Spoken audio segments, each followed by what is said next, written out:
Or more like Reese and I have to each take a door at the same time while you guys tag along with whoever. Welcome back, my adoring public, to more Trails in the Sky the Third. Pharaoh Fiasco here. As you can see, we fought 100 battles, and you know what that means. First, we track down... Nope. There we go. We can finally see what's behind door number... 5? Yeah, I think this is door number 4 or 5. Leaning towards 5, though. Those who have not proven themselves in battle are not worthy of stepping inside. Should you wish to be deemed worthy, struggle through 100 battles. Only then shall the door open. And, yep. Wait, oh, okay, I think we need 100 victories and not just 100 battles? I guess we only need 12 more, so you guys are gonna have to give me a second to get these really quickly.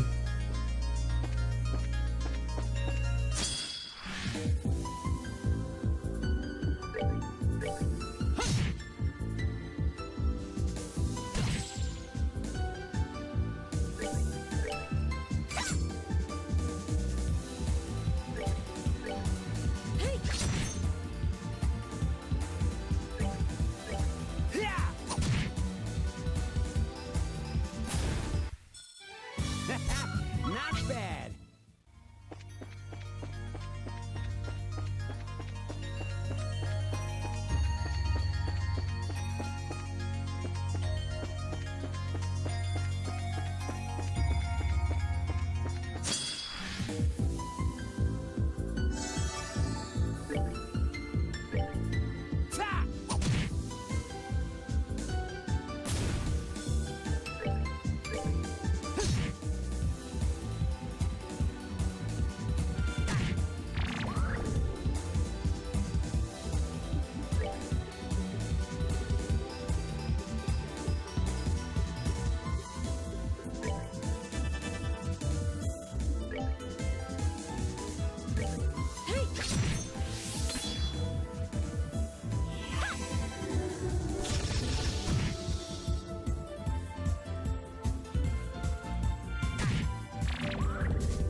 Oh, that's surprising. Okay, so 12 fights and probably maybe 10 minutes or so later, we finally have all of that done. Well, actually, in the interest of not doing that again. There we go. You know what? How about we just warp there? Definitely, probably will make things a lot easier.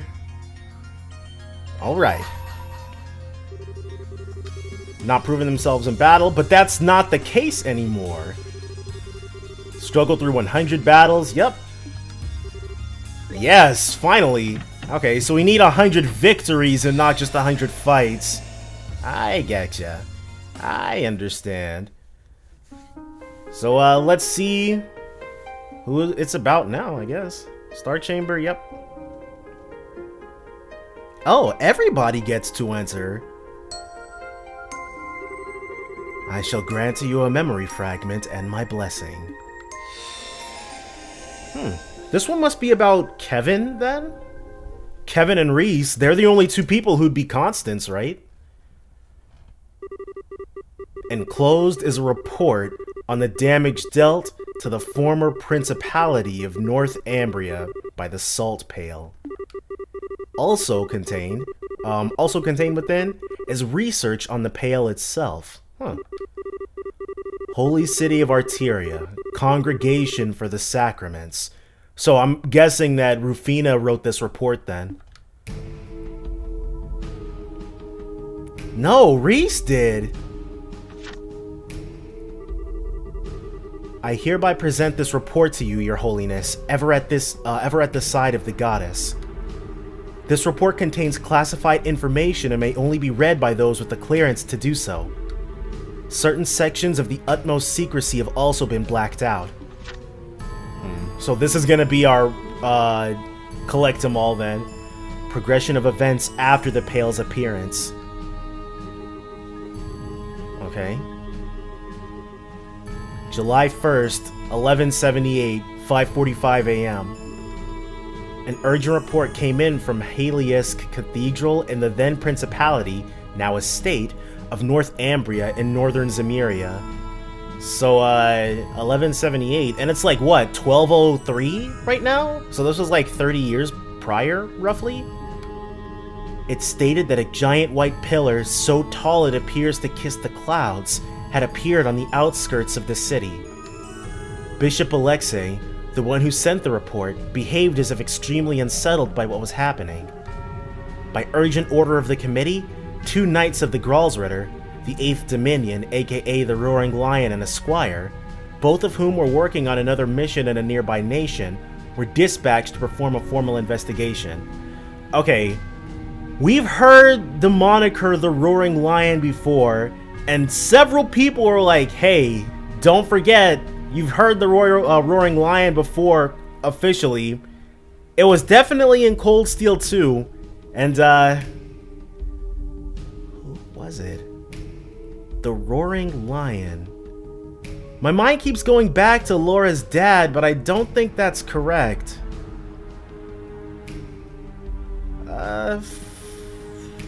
No, it would have to be someone involved with the church, right? Well, whatever. They hurried to the scene via the 8th Merkabah unit. Please note that the Merkabahs had only recently been put into use at this point. They arrived promptly, and at 6:22 a.m., this was what they saw. Okay, so that's the salt pillar. Enclosed is a photograph, the object now known as the salt pail. Enclosed is a photograph of the object, I guess. At this point, however, it was far larger than the term pail would suggest. It was more akin to a massive tower that soared hundreds of arcs into the air. The 2 knights provided the following observation regarding the situation on their arrival. We were met with a mighty hailstorm blowing in our direction from Haliusk, or so it appeared at first, till we eventually realized the storm contained not ice, but salt. The object's surface is completely covered with salt, making it impossible to tell what it may actually look like underneath. Oh, so there's something underneath there, it's not actually just a giant pillar of salt. The surrounding air has become powdered salt, and it falls to the ground like snow falling on a tundra. And that's a little gross. The spread of that salinification process was startlingly rapid, and the affected area spread in the blink of an eye. That's not a word you see very often. By the time the Gralsritter arrived, the entire landscape of the capital had turned to salt, and the lives of many who lived there, like the aforementioned Bishop Alexei, had already been lost. Yet the spread did not stop there. A day after the salt pail first appeared, a vast coniferous forest zone north of the capital crystallized and collapsed. Bridges also collapsed, rendering all of the main highways out of the city unusable. Please note that by this point, then-ruler Prince Balmond had already fled the country to a nearby nation. Okay, so the ruler of what's left currently of North Ambria's state is still alive, or he should be. 2 days passed since the Pale's appearance. Wait, well, I was about to ask how could Reese have written this report back in 1178, but she could definitely have just gathered all of this information after the fact, so that's not an issue. By this point, roughly half of the entire principality had become a sea of salt. Countless refugees had fled to the southern side of the country because the River Graves stood between it and the affected area. Finally, 3 days after the Pale's appearance, the salinification process stopped at dawn. As a result, the knights were able to advance on the capital of Haliusk with the hope of investigating the salt pail. That afternoon, they finally reached it. But what they found looked completely different from how the Pale had before when they first arrived in North Ambria. Did it darken? In the center of the salinified area, they found an object that was a mere 2.5 arcs in height. Its surface was no longer blanketed in salt. Rather, it looked as if something had been carved out of it. It is now believed that the pail's mass decreased as the salinification process progressed. In its smaller state, the pail had lost its power to turn swaths of the country to salt, but its ability to salinify was still very much intact. Okay, so whatever was causing it to spread, somebody had cut that part out, but it still had the power to do so, I guess, which is how a salt stake was still able to kill that one guy. Anything that touched it, even for a millisecond, was instantaneously turned into salt. It was of the utmost importance to handle it with care.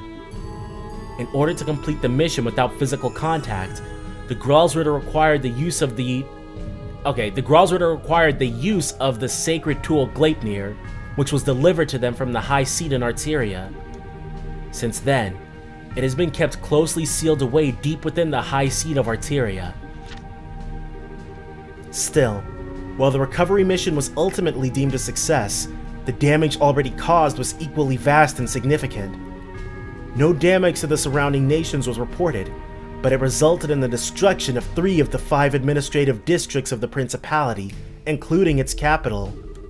Over a third of the total population, along with travelers from elsewhere, lost their lives. This is to say nothing of the emotional damage caused. Due to its sudden outbreak, the hearts of North Ambria's people were overwhelmed with fear and uncertainty. From a humanitarian and a religious perspective, a swift response from the Septian Church was all but necessary. The decision was made to dispatch personnel to the region right away, and upon arrival they set about rebuilding the damaged churches and healing of both the physical and mental wounds of the people. Those who were left orphaned in the crisis were taken into gospel facilities, where they would be cared for until adulthood. Probably what ended up happening to Instructor Sarah. The northern region of the country, which had been turned entirely to salt, was placed under the church's control. It has been a restricted area ever since.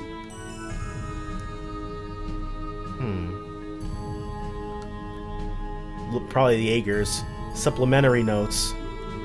After some time, the country's former leader, Prince Balmont, attempted to rebuild the government. Okay, so is it Balmont or Balmund? But given that he had fled the country during its hour of need, caring only for himself and not his people, all authority he once had was gone. Uh-oh.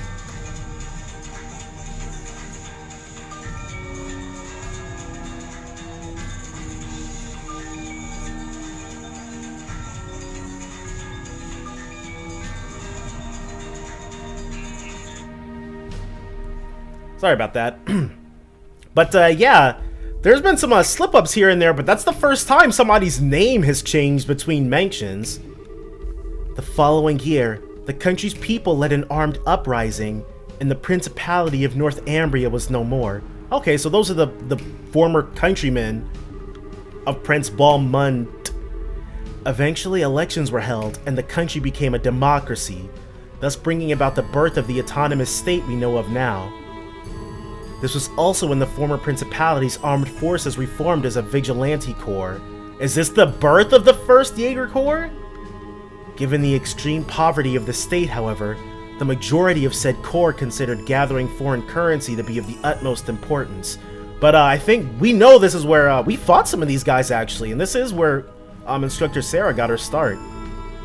This was how the large-scale Jaeger Corps known as the Northern Jaegers was first established.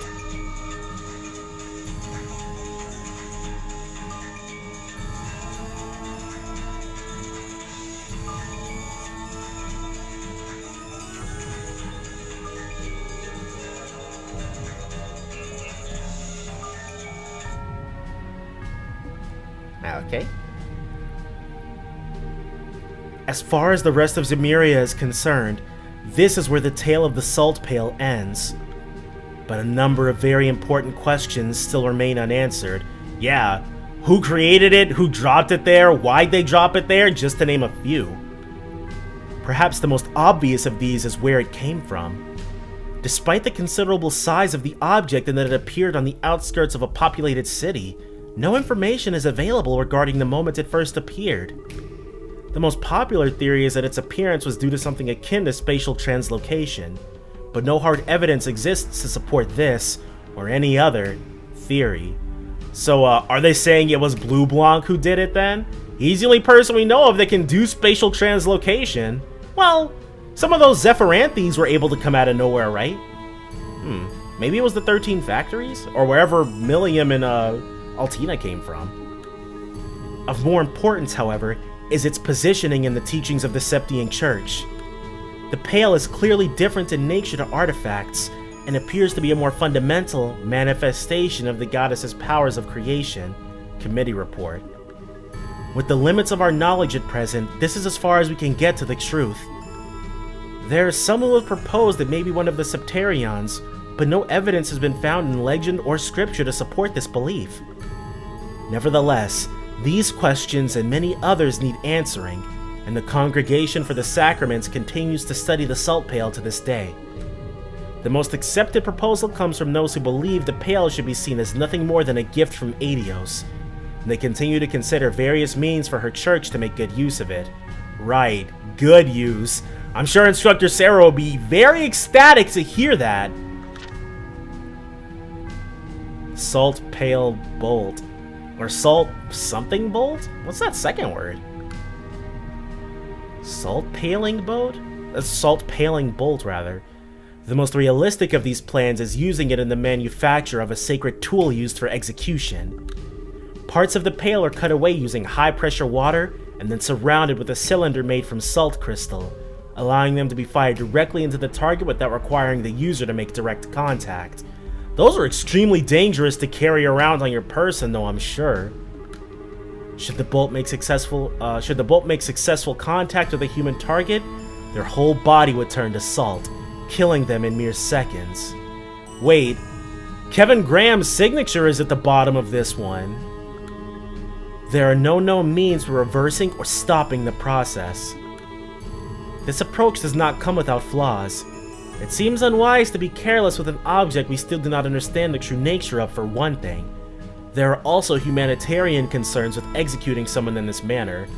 So I'm wondering, does this mean that Kevin created these? Still, it does bear mentioning that should there ever be a case where a target needs to be eliminated without fail, this would be the most surefire way to carry it out. It should go without saying that research on it is intended to continue into the future. Jeez, dude, this church has a whole lot of autonomy. Appendix regarding the aforementioned sacred tool. Something. I guess this is where the blacked out parts begin. Trial use begins of the sacred tool. Top secret work only. Could that be someone's name? Or like a version number? Permission granted to use the in the execution of we all know who that is. Weissmann. Used in the execution of Weissmann, fired from bowgun. S. Kevin, his name doesn't, neither of his names begin with an S. Results were extremely favorable. No damage was caused to the surrounding area. The target was also successfully erased. Wow. Appendix about the target. The target, Georg Weissmann, was orphaned by the salt pail when it first appeared. Wow, that's... I can't tell if that's really tragic or really ironic for him to be killed in that manner. A brief history of blank is as follows. Him? Oh, yeah, a brief history of him is as follows. S1180 joins the Septian Church. Okay. Oh, that is a date then. S. Maybe Septian year? Okay, so Septian year, whatever, and then S1185 joins the Congregation for the Sacraments as an official. S1190 promoted to bishop. S1195 declared a heretic and excommunicated from the church. Okay, and then 7 years later, that's when we got him. Side story, the salt pail finished. Received petrified. 3500 Mira. Okay. So some backstory into the tragedy of North Ambria. And does this probably won't change. Yeah. Alright, that's fine. Because now that we've seen that, we can head back to the Hermit Garden. And then we can take our first steps into the next plane. It's been quite a bit, but I'm assuming that the second plane isn't going to look like anything we've already experienced. Like, well, it could look like the Jade Corridor. It could look like Grancel or something. Yeah. Roaring Lion. Yeah, still not coming to me. Dang. Oh well. Well, this should take us to the third plane. Funny how this warp ended up being in the exact spot that device used to seal the Oriole was in the real world. Device? Are you referring to the first barrier mentioned in that report? Yeah, the one designed to temporarily freeze it in another dimensional space. Although unfortunately for the guys who pulled it off, it looks like even that wasn't enough to stop the Gospels from being able to influence it. I see. And we still don't know what happened to the Oriole either. There seem to be many who think that the Liber Arc collapsing means that the Oriole itself is no more too. Which is possible, I suppose. All we really know is that judging by how shaken Weissmann was, something unexpected happened. Beyond that, nothing. I fear Professor Weissmann may be the only one who knows the truth about exactly what happened. Although I don't have the faintest idea where he could be now or what he's doing there. What? But the report said quite clearly. No one in the church is sure what happened to him either. It's still being looked into. Wow, really? That's definitely not a lie Father Kevin's gonna have to pay for later. Still, I think it's fairly safe to say that Weissmann isn't involved in what's happening right here. If he were, I'm sure he'd be openly reveling every second of this. You all know what kind of guy he is. And that's true. He doesn't really have anything to gain by wearing a mask like that, I suppose. We've got way too many unanswered questions at this point. All we can do is keep looking for answers. And the less we know, the more we have to be on guard, though. So we'd best be careful. Right, Reese? I suppose so. But the report clearly said... What report? I'm assuming it was a church thing? I'm guessing Reese just assumed that Kevin would have shared it with them, but that's an odd assumption to make. Okay, this is like a teched up version of the Jade Corridor. It's like the Amber Corridor, actually. Where are we now? Something similar to the Jade Corridor by the look of it. Kevin, over there. Gold and silver roads. Wow.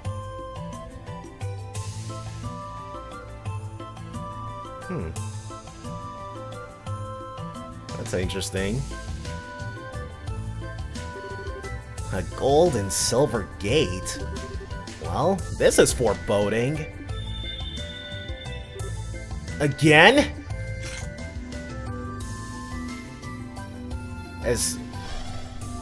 Oh! It's that ghost! Oh! The ghost we saw in Grancel!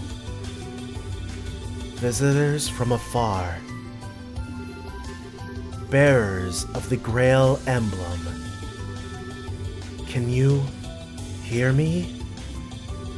Yeah, we can! Before you stands the entrances to the twin corridors. Proceed through them both in sync, or never shall you reach the dark depths beyond.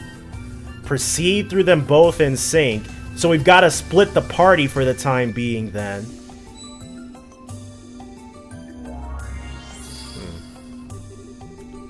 I entrust their operation to the monument before you. Step forth into the corridors, the power of the Grail with you, and move onward.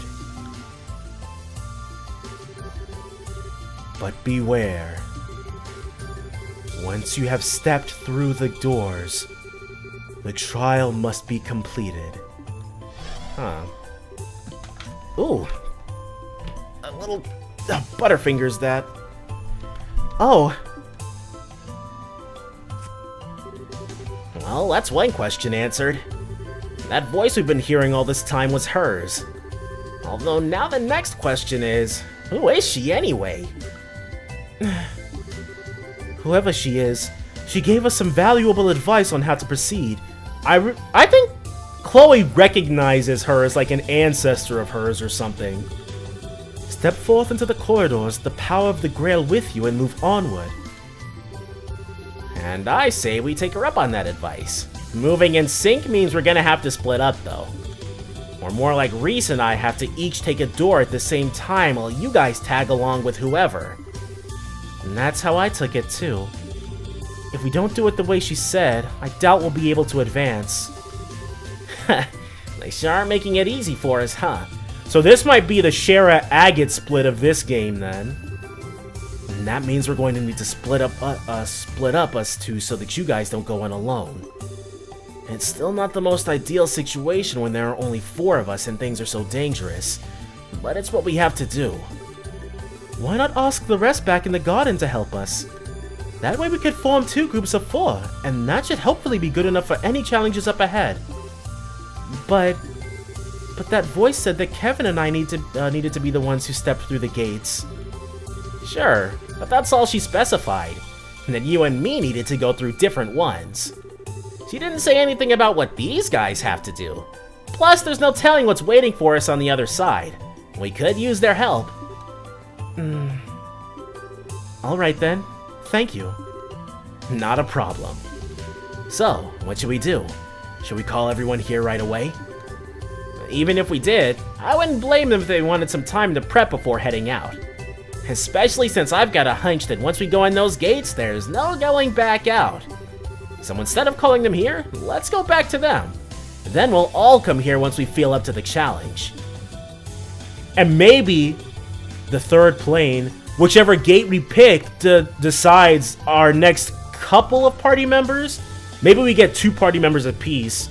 Who else is left? We've got Olivier, Estelle.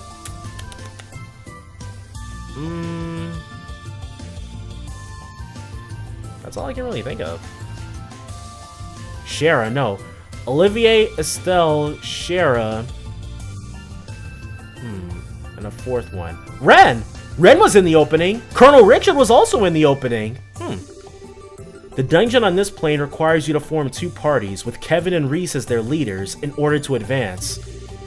Each of the characters you have at this point will need to be placed in one of these parties. So we're gonna play both parties and get everybody. I getcha.